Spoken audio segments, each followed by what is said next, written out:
One thing about me is that I went to college and I played something called football. I was quarterback and I had to go to summer school if I wanted to play the next year because, hey, all I did was party. I drank a lot of beer and I smoked up the weed, and I was like, class, the fuck is that? Go away, I'm sleeping in.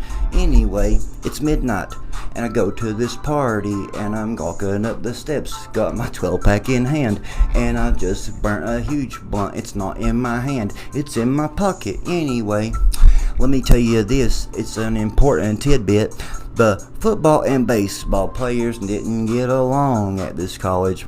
I don't know why, but my roommate was a baseball player, so I was cordial with all of them. Walking up the steps, like I said, 12-pack in tow, and I am met by a guy that played baseball, and he's like, Hutch, trust me, you need to go home. And I'm like, dude, I just fucking got here, I am not going home. Then all of a sudden, boom! I get knocked the fuck out. But it didn't knock me out, it just staggered me back on my knees like this, sort of, right here. And I'm like, who the fuck was it that just hit me? And would you not know that King Kong came out? This guy is 6'10", and I'm 6'5", I'm a big guy. But like, of course, I'm used to being bigger than anybody else. I look and I'm like, damn, man, of course that it's you. So I ripped my shirt off and I'm like, what you won't do? There was girls there like, Hutch, go home, you don't want to be fighting cause cops will come to your home or some shit like that, they told me. Anyway, we go around the side of the house and he's standing there with his shirt off and mine off at the same time. I'm standing about 20 feet away. A bunch of football players pull up in a gray car of some sort. Anyway, 4 deep. There was like 20 of them, 15 of us, something like that. And I told him, I was like, the dude cheap shotted me, so I'm about to cheap shot him back. My buddy was over there. He was talking to him. He was like, hey man, I'm gonna keep the peace. And all of a sudden, boom! Here I come with a big fucking right knuckle to his motherfucker's lid. And he goes, like a big fucking tree. Then I jump up on top of him and I'm like, ping, ping, ping. At this time, I've got a friend, he's like 5'10", but nobody wanted to fuck with him. Like a little bowling ball, this motherfucker all roided out. He was like, oh, he hit that motherfucker, it's 1-on-1. And if you don't listen to me, my song's over.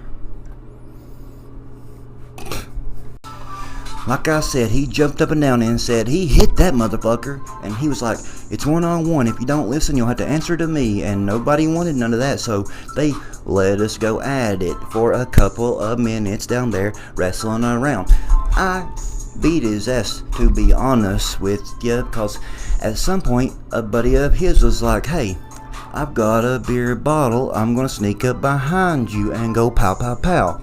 But before that could happen, one of my homeboys was like, oh, you be snapping or something? Boom! Just took that motherfucker right out. Then all hell broke loose. There's like 20 of them. There's 15 of us.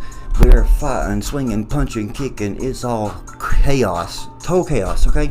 So, at this point, somebody is like, the cops are coming. So, everybody's like, fuck this shit. And the guy that I was fighting that was 6'10" said, hey man, I'm bleeding. He was like this, I'm bleeding, let's call it. I can't do this, man, let me up. I was like, if you get up and you try any funny business, I'm gonna fucking take your head right off. And he was stood up and he was bleeding all off his cheek and he was like, give me a hug, man. And I was like, the fuck you say, man? He was like, give me a hug, man. And I was like, do not touch me, walk the fuck away or I'm gonna go 1, 2, 3. So he did and he left. We get in the car. Sorry, but here's the juicy part. When I get up in the car, I'm like, whoa, goddamn. See, I put my shirt on at this point and I was blood soaked and I was like, I really beat that motherfucker's ass. So I'm like, what is this right here hurting? And I went whoop and my finger went about that far in and I'm like, oh my god, guys, think I need a hospital because I've been stabbed by a pocket knife. Can you see it right there? It's so beautiful. It was 4 inches long and it went to the hilt. And I went to the doctor and the doctor said, no, Not no more monkeys jumping on the bed. He said that much farther down and you really could have been dead. And I was like, well, goddamn. Thanks, Dr. Fred. So, that's the story of a pocket knife going all up in my chest and I almost took my life.